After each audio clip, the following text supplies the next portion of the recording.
This whole business about Toronto being a tough place to play for multi-million-dollar athletes is just a bunch of crap. I mean, it really hit a low point this year at the trade deadline when Brian Burke suggested that maybe they'll have their own trade deadline next year to avoid the poor players being asked about it all the time. Led to a classic Toronto Sun Sports cover, too, which said trade dead wine, and I think we nailed it on that one because it's a bunch of crap. These are professional athletes. They should be able to perform wherever they play, and if things ever get good here, they'll be kings. Terry?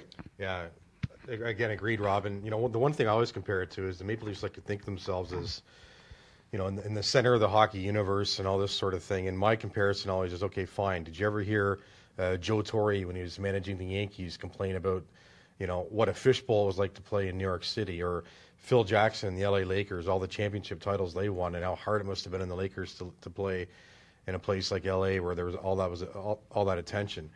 I've never bought it from Burke. The fact is, players, they still do sign players. They've signed Commissar, Colby Armstrong, Tim Connolly. So that leads me to believe some guys still want to play here. But I've never bought the idea that this is just too much of a fishbowl here in Toronto for athletes to succeed.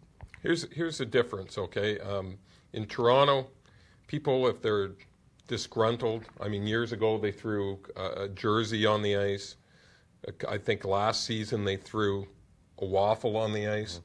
Well, okay, compare that to when Jonathan Papelbon, the closer in baseball, signed with the Philadelphia Phillies. He was asked how difficult it was to play in front of the Boston Red Sox fans. He said that a guy with a fake leg once unscrewed his leg and threw it at him in the bullpen, okay? And you're talking about Toronto being a tough place to play? Please. Well, it's certainly a weird place to play. I think nowhere else in the NHL would you get fans who are so quiet. This is supposedly a big hockey town, quietest fans in the league, and they only get upset, it seems, when a highly paid player on the team screws up.